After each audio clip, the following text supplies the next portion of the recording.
कीजिए। आप अगर बर्ड रियरिंग में ट्रेंड हैं तो आप अच्छे से अपने बर्ड को संभाल पाएंगे। 40 दिन की कांच संभालना है, जो व्यक्ति ट्रेंड होगा वही ये काम कर सकता है। तो हमें लगता है अगर मुर्गा 1 किलो दाना खा रहा है तो 1 किलो फीड लेगा, ऐसा नहीं होता। बात समझिए, अगर मुर्गा 1 किलो वजन बना रहा है तो उसे कम से कम 1.25 किलो 1.5 किलो दाना चाहिए। कि पोल्ट्री फीड प्री बॉइल्ड होता है, थोड़ा सा स्टीम किया होता है ताकि बर्ड के अंदर जाए तो पहले से हल्का सा डाइजेस्टेड होता है। तो जब ये फीड बर्ड के अंदर जाता है मोल्ड लगा हुआ, तो ये बर्ड में लूज ड्रॉपिंग कराता है। Again loose dropping, litter, ammonia, फिर आपकी प्रॉफिटेबिलिटी कम।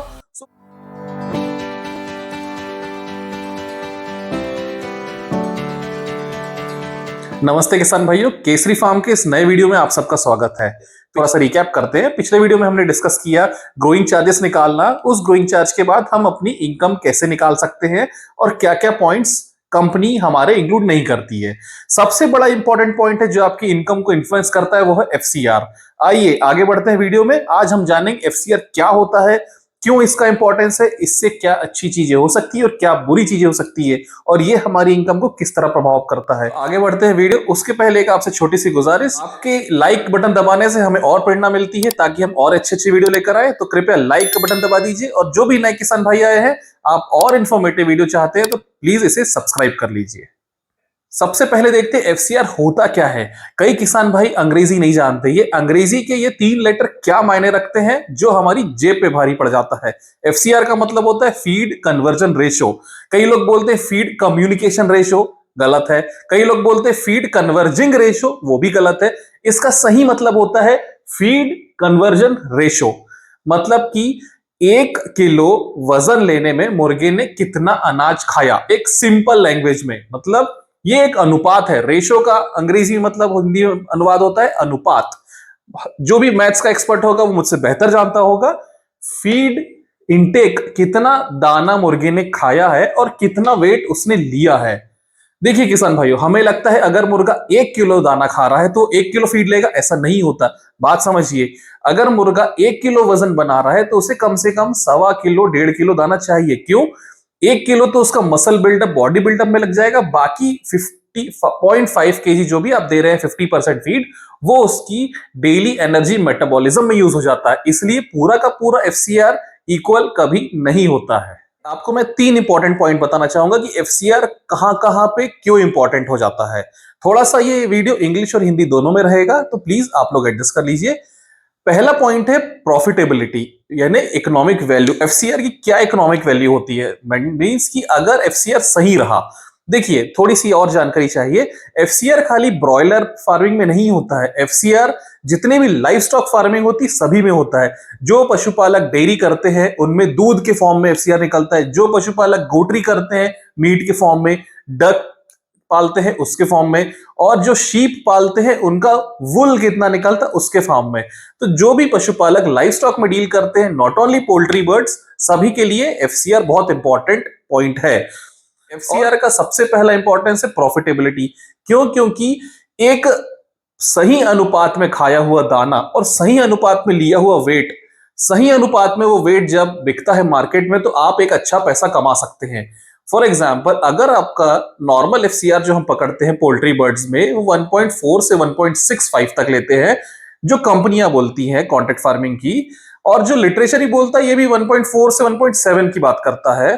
तो अगर आपका एफसीआर 1.6 से कम है, ध्यान से सुनिएगा, अगर आपका एफसीआर 1.5 1.6 के आसपास है तो आपका मुर्गे ने इतना ही फीड खा के 1 किलो वजन बनाया है। वनस्बत अगर आपका एफसीआर 1.7, 1.8 या 1.9 है तो मतलब मुर्गे ने आपका 250 से 300 ग्राम दाना ज्यादा खाया है। अब आप सोच लिए, अगर 10,000 मुर्गे हैं और 250 ग्राम दाना ज्यादा गया तो आप गुणा भाग खुद ही कर सकते हैं कितना सारा दाना चला गया, और इंटू 40 रुपए कर दीजिए जो कंपनी फिर हमसे फीड कॉस्ट वसूलती है। अगर आपको अच्छा पैसा कमाना है, अपनी जेब में अच्छा पैसा ले जाना है, तो एफसीआर की इकोनॉमिक इंपॉर्टेंस पे थोड़ा ध्यान दीजिए। नेक्स्ट इंपॉर्टेंट पॉइंट आता है एफसीआर का एनवायरमेंटल इंपैक्ट। हर कोई एफसीआर की बात करता है कि भाई आपसे पैसा ज्यादा कमा सकते हो, पैसा लूज हो जाएगा अगर बढ़ा रहा। कोई वातावरण की तरफ ध्यान नहीं देता है। आप खुद सोचिए, हम मुर्गे को दाना खिला रहे हैं ताकि वो दाना उसके मीट, उसके जो चिकन मसल मांस है उसके फॉर्म में आए, ताकि मुर्गा वजन लेगा, हमें इनकम अच्छी होगी। ठीक, यहां तक तो बात सही है। परंतु अगर एफसीआर खराब है, खराब का मतलब है आपका मुर्गा दाना ज्यादा खा रहा है, वजन कम ले रहा है, दैट मीन्स वो एक्सपल्शन ज्यादा कर रहा है वेस्ट प्रोडक्ट का, वो बीट ज्यादा कर रहा है। बीट ज्यादा करने से क्या होगा, आपका लेटर गीला होगा, लेटर गीला होने से क्या होगा, अमोनिया ज्यादा प्रोड्यूस होगा। ये अमोनिया वातावरण के लिए हानिकारक है, और नॉट ओनली फॉर एनवायरमेंट, ये अमोनिया आपके बर्ड्स के लिए हानिकारक है। जो भी किसान भाई ईसी पोल्ट्री फार्म करते हैं उन्हें कंटिन्यू फैन चला के रखना पड़ेगा, तो वो फैन चलाने से इंटर्न आपका बिजली खर्च बढ़ेगा। तो हालांकि बिजली खर्च बढ़ेगा, फिर हो गया आपका इकोनॉमिक लॉस। तो ये दूसरा इंपॉर्टेंट पहलू है कि आप जो भी फीड देते हैं उससे मुर्गे का वजन गेन करे, ना कि वो वेस्ट प्रोडक्ट के फॉर्म में निकले, जिससे अमोनिया जैसी खतरनाक गैसें निकलती है जो बर्ड में कॉक्सिडियोसिस और एनवायरमेंट में हार्मफुल इफेक्ट पहुंचाती है। सो किसान भाइयों, आते हैं थर्ड पॉइंट एफसीआर का जो इंपॉर्टेंट है। पहले दो को एक बार रिवाइज कर लिए जाए। पहला है इकोनॉमिक इंपैक्ट, जो हमारी जेब पे भारी पड़ जाता है। दूसरा है एनवायरमेंटल इंपैक्ट, जिससे कि लेटर गीला होता है। तीसरा है प्रॉफिटेबिलिटी। आप खुद सोचिए, अगर एफसीआर बिगड़ता है तब आप देखते होंगे कि लेटर गीला होता है, और गीला लेटर होने से क्या होता है, कंपनी आपको बोलती है और उस पर भूसा डालिए। भूसा, अगर आप 50 किलो पर डे भूसा डाल रहे हैं तो आपका 50 इंटू 5 कर लीजिए, ₹250 का एक्स्ट्रा खर्च हो रहा, लेबर चार्ज जाएगा, आपका बर्ड बीमार होगा। तो एक तो बर्ड बीमार होने से वेट गेन कम लिया, वहां पैसे का लॉस, फिर आपको नया लिटर ठीक करना पड़ा, उसका लॉस। और आजकल कुछ प्रोडक्ट आ गए हैं इकोवायरॉन जैसे प्रोडक्ट, जो कंपनियां देती है, बोलती है आप इसे स्प्रे कीजिए, तो ये मेडिसिन का अलग लॉस। तो एफसीआर खराब होने से आपकी प्रॉफिटेबिलिटी, जो आपका प्रॉफिट होना चाहिए, वो कम हो जाता है। इसलिए ये तीन इंपॉर्टेंट इंपैक्ट्स है, इसे ध्यान में रखिए और अपने फार्म को अच्छे से चलाने की कोशिश कीजिए। अभी हमने समझ लिया एफसीआर क्या होता है और इसके तीन इंपॉर्टेंट इंपैक्ट्स क्या है। अब हम बढ़ते हैं एफसीआर किन किन चीजों पे डिपेंड करता है। तो आइए पहले डिस्कस करते हैं फार्मर फैक्टर्स क्या क्या है। मतलब जो फार्मर चाहे ओपन करते हो चाहे कॉन्ट्रैक्ट फार्मिंग करते हो, आप किसान भाइयों की तरफ से क्या क्या चीजें आपको ध्यान रखनी है जिससे कि आपका एफसीआर ना बिगड़े। सबसे पहले मैनेजमेंट। मैनेजमेंट देखिए, आप चाहे खुद करते हो चाहे ईसी पोल्ट्री फार्मिंग करते हो किसी कंपनी के साथ में, कंपनी का बंदा भी 24 घंटे आपके साथ नहीं बैठेगा। तो मैनेजमेंट के पहले आपने, अगर जैसा मैंने पहले भी वीडियो में बताया, ट्रेनिंग लीजिए। आप अगर बर्ड रियरिंग में ट्रेंड हैं तो आप अच्छे से अपने बर्ड को संभाल पाएंगे। 40 दिन की कांच संभालना है, जो व्यक्ति ट्रेंड होगा वही ये काम कर सकता है। तो मैनेजमेंट का पहला पॉइंट है ट्रेनिंग। आप सबसे पहले ट्रेनिंग लीजिए, उसके बाद जो किसान भाई लेबरर्स रखते हैं अपने वर्करों की भी ट्रेनिंग कराइए, ताकि उन्हें भी धीरे धीरे नॉलेज हो सके। जैसे कि इसी फार्म में कभी कभी पैनल खराब होने के बाद उसे मैनुअल चलाना पड़ता है, और अगर आप उस वक्त वहां मौजूद नहीं रहे तो आपका जो वर्कर है इतना कंपैटिबल होना चाहिए कि वो उस पैनल को चला सके। मतलब प्रॉपर टेम्परेचर और अंदर ह्यूमिडिटी और air temperature, air pressure flow proper maintain कर सके। अगला पॉइंट आता है किसान भाइयों, लेबर की हाइजीन। हम जैसे कि सपोज कभी कभी कोई व्यक्ति, जैसे मैं खुद अपने फार्म पे दिन भर में 4-6 घंटे के लिए जाता हूं, 24 घंटे तो बाकी वहां लड़के रहते हैं। सो जो वर्कर है उनकी हाइजीन भी बहुत इंपॉर्टेंट है। जो भी आप वर्कर रखते हैं उसे 2 तरह की अलग अलग चप्पल दीजिए, बाहर पहनने की अलग फार्म के बाहर और अंदर आने की अलग।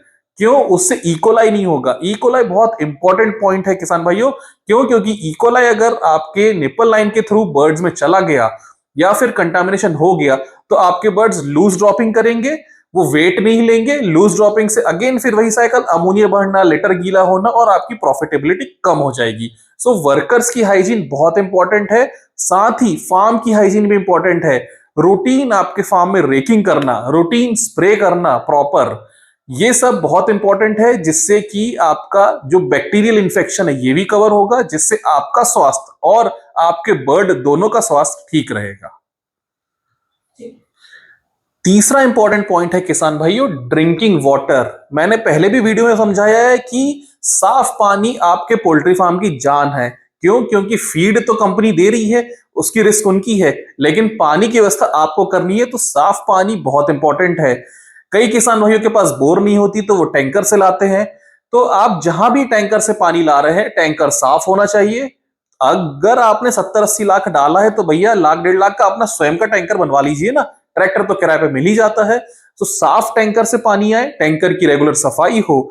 पानी आने के बाद जो टंकी में आप पानी स्टोर करते हैं वो टैंक्स भी रेगुलरली साफ होने चाहिए। जैसे कि हर बैच के बाद आप अगर टाका है तो उसे चूने से उसका पेंटिंग कीजिए, ताकि पानी सैनिटाइज होते रहे। और जब आप बर्ड्स को टंकी में पानी देते हैं तो जो सैनिटाइजर और एसिडिफायर है इसे ऐड करना मत भूलिए। अगला पॉइंट है किसान भाइयों, फीड पैन और निप्पल लाइन का मैनेजमेंट।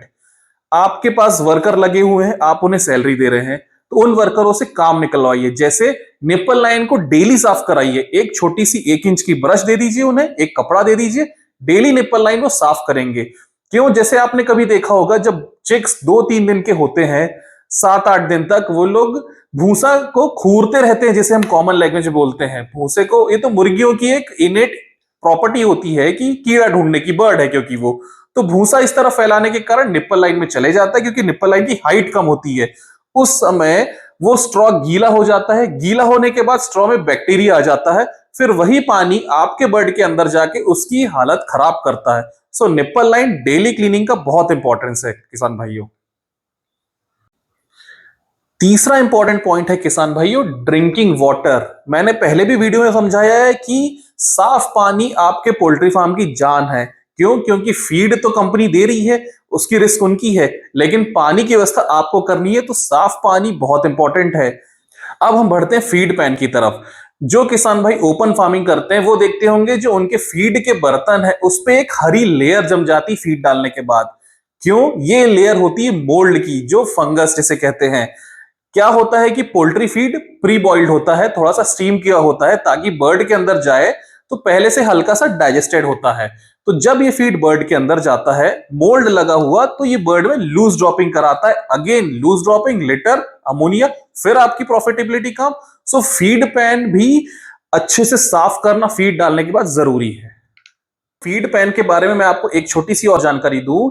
जब बच्चे छोटे होते हैं तो कृपया इन्हें वो जो टर्बो फीडर आता है और पेपर फीडिंग कराते हैं उस समय ध्यान से दीजिए, ताकि फीड वेस्ट ना हो।